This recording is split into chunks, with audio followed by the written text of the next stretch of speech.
Hello and welcome back to the channel. Today we have got a little interesting job to do of adding a power supply in a kitchen for a new Quooker hot and cold water tap. It's a little bit more complicated than just adding the socket, which you'll see in a minute. When I go in there I'll show you what's going on. So it's a little bit more involved than what would normally be involved in just adding another socket in a kitchen. So without further ado, let's go and have a look, shall we? So here we are inside the property. This is the kitchen unit.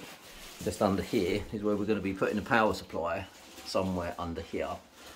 And this is where we're going to be taking the power from, this little socket here. But what's different to how we would normally do it is that this kitchen is 4 or 5 years old. It's like, as you can see, it's brand new. They don't want to have any damage. So what we're going to do is, instead of coming, what we'd normally do is go down and underneath the units and come back up, which would cause damage to the wall. We're going to drill out of the back of the socket, go out to the external wall, use some conduit, come along to this position, and then come back inside. So it's a little bit more long-winded than what we normally do, but it's going to give a much better job finish in here. So let's go and have a little look outside, shall we? And then you'll get a better idea of what's going on. So here we are outside. This, luckily for me, is an outside wall. This is where the socket's going to sit, in this corner somewhere, and then we'll come down the wall, go along low level-ish to wherever I need to drill out. So my first two jobs will be take the socket off inside, have a look to see where the knockouts are in the back, drill out from the inside for this, and do the same for where the socket's going to end up going under the sink. And then once I've got those two holes, then I can start mounting stuff and putting my conduits up. So let's get into that, shall we?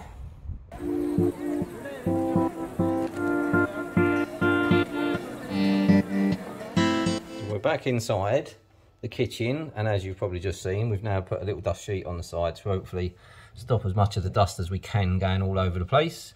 And I've taken the socket off, so now you can see that in the back of the box these are obviously little knockouts. So we're going to pick one of these, get my screwdriver behind it, open it up, and then we'll get drilling the hole out. Yeah, and let's hope it all goes well. So let's get on with that, I think.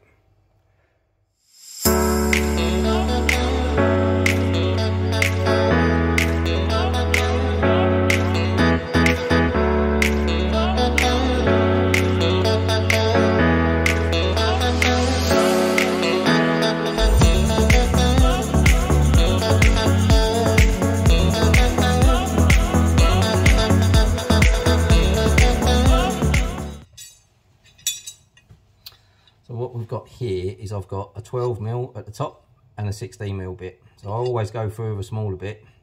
One is to help stop so much of the wall getting blown out when I'm actually going through the outside skin of the wall. And the other one is obviously it's less work for the drill to do, and then I'm just enlarging the hole with another drill bit. If you went through with 16, the drill's got a lot more work to do in order to get that 16mm drill bit through rather than the 12mm. So that's generally why we would always use a smaller bit first. So let's get drilling the hole, shall we?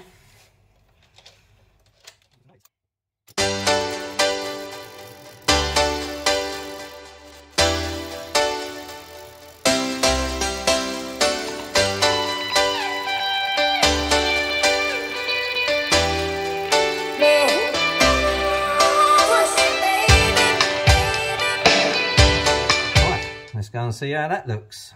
And as you can see, it's come out perfect.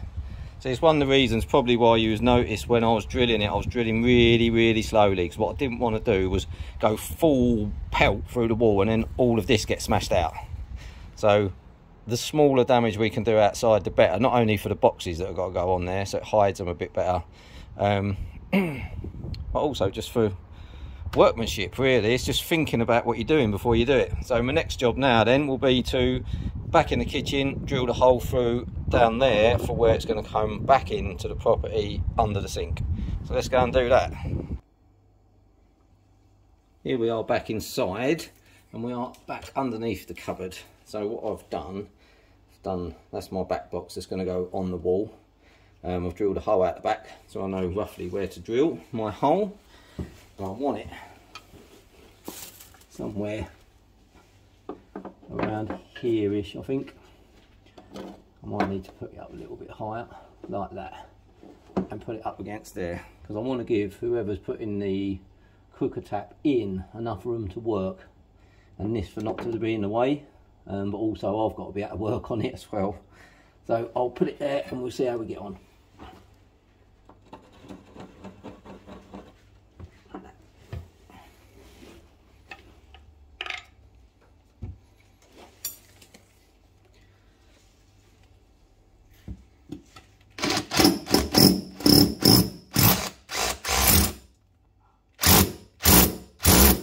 Here we are back outside again, and as you can see we now have two holes, so I need to get from this hole down to that hole using my conduit, and these are the boxes I've got to put on there. So I'll have one here and I'll have one on that one.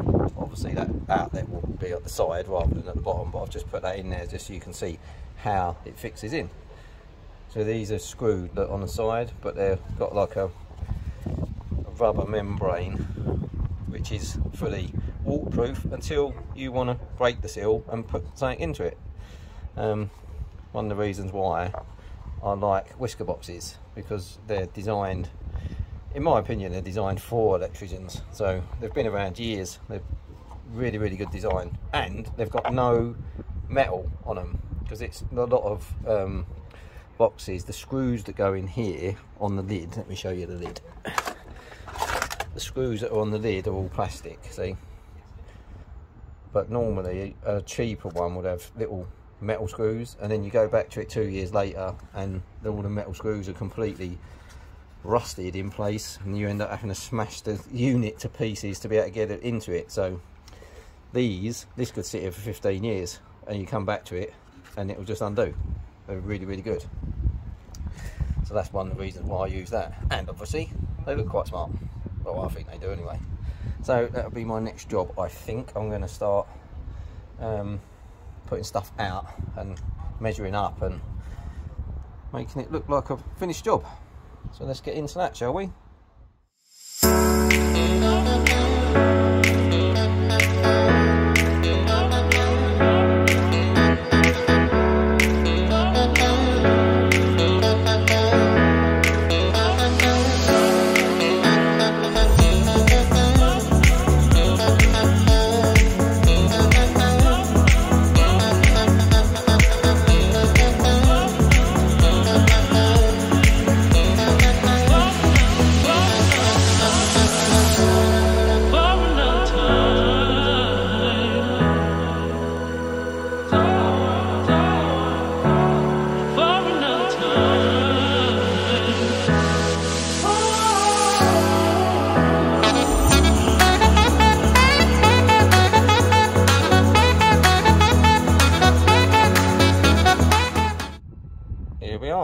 So as you can see, both of the boxes are now fixed, and we've got some conduit that runs between the two.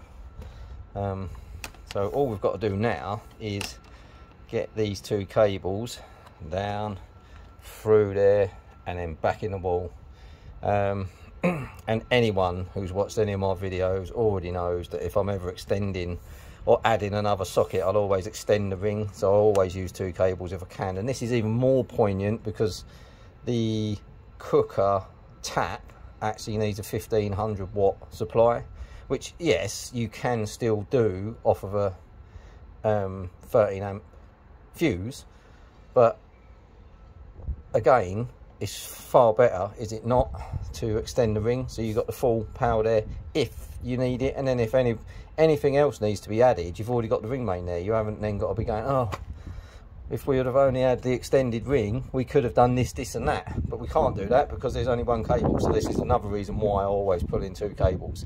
And that's why though I've had to put in, this is 25mm conduit, because these cables will just fit in a 20mm conduit, but it's tight and it's not very easy to do. So I like to give myself a little bit of room. Plus also, where we was drilling the holes out earlier, this is a slightly bigger box because it's got 25mm knockouts.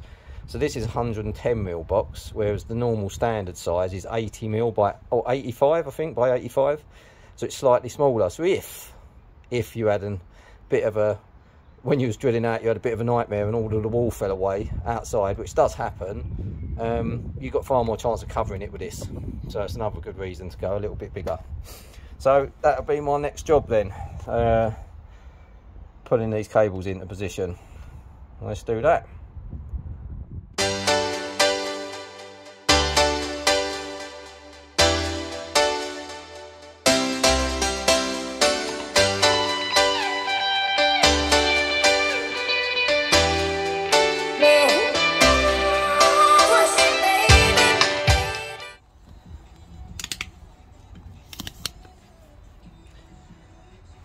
There we go. And this is the finished article, and as you can see, we like to have a nice bit of slack on the cables. See, none of this straight in. If that went straight in and then at any point anybody needed a little bit of extra cable, it could only be like an inch or so that they want, and it's not there. That is so frustrating. So I always, if you've got an accessory box like this, always leave extra in it. And if I show you this one, I've left a bit of slack in there as well, and I've left a load of slack in there. So literally everywhere you go, there should be slack. Should be. A lot of people pull that as tight as you can get it, and I just don't like it. And it's these little bits of forethought that thinking about someone else later on down the line is what it's all about, in my opinion. So right, I'll stick the lids on at here, and then we've got to go indoors and finish off that bit in there. Should be a nice easy little number now. Here we are back inside, and there you can see typical electrician's length for cable. 20 times longer than you need it, but I'd rather, as I was always told, I'd rather be looking at it than for it. So I live my life by that motto. I'd rather be looking at it than for it. So all we've got left to do is connect that up, which means putting this little bad boy on and joining this into the ring main. Doing a couple of tests, make sure everything's all right. Switching it all on, RCD testing, job done. So let's get into it.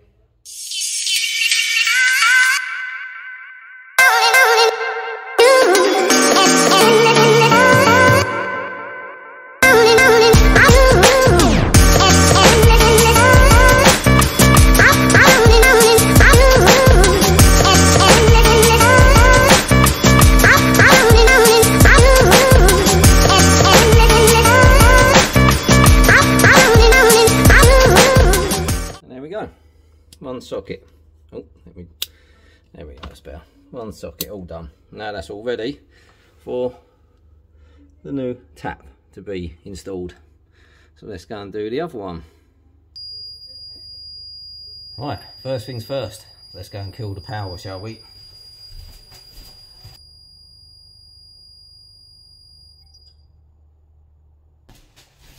Right, there you go. That's that done. Next is disconnect. Oh, look at all that lot. Get rid of that out of the box as well.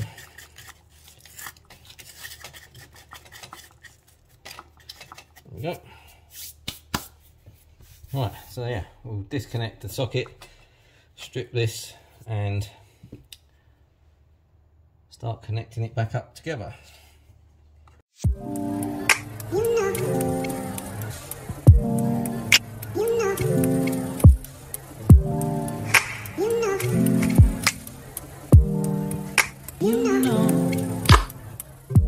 Right, so we want to add these cables onto this ring main, but we want to add it as part of the ring rather than just an extension of the ring. So what we do is we take one of the existing cables there, doesn't matter what one, can be either one, so we'll take this one, and then we take one of our new cables and we put those together. and then that leaves us with the 2 cables in the back of the box that then become, that then will go out down to the socket that we've just added, and then come back up this leg and join onto that, and then carry on the ring. So that's how you extend the ring. So let's put some connectors on, and then you'll see it in action.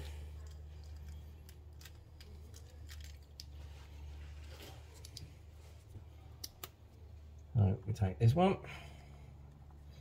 other neutrals, chuck that in there, little tug, chuck that one in there, little tug. We know that's good. Same with this, put the knives in, little tug, and a little tug, and then the earths.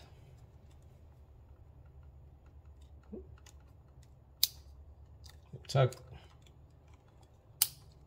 tug, and all we need to do is chuck them in the back of the box.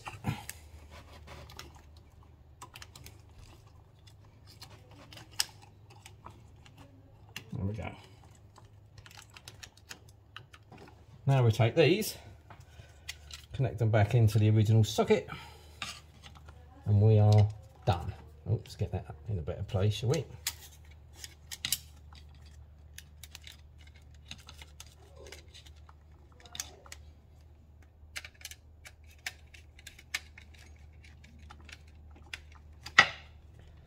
The earth's in. Next up is the knives.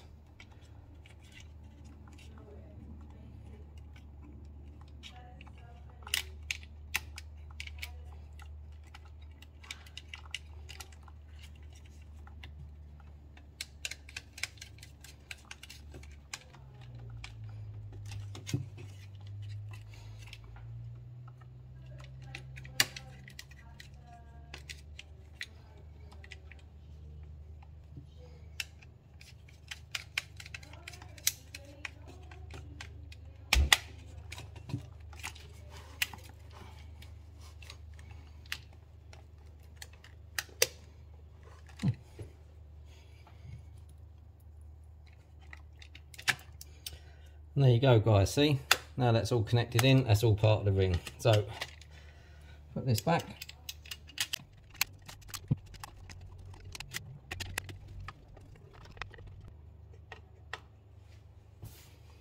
And there you go. It's almost like I've never even been here. So all we've got left to do now is, before I re-energise the circuit, I'm going to do a little bit of continuity testing, R1 plus R2, that kind of thing, make sure that we've still got a ring. And that we're all happy with everything that there is, and then once it's energized, I'll do a quick RCD test, a bit of ZS testing, and then we are all done, and hopefully happy customer. Oh.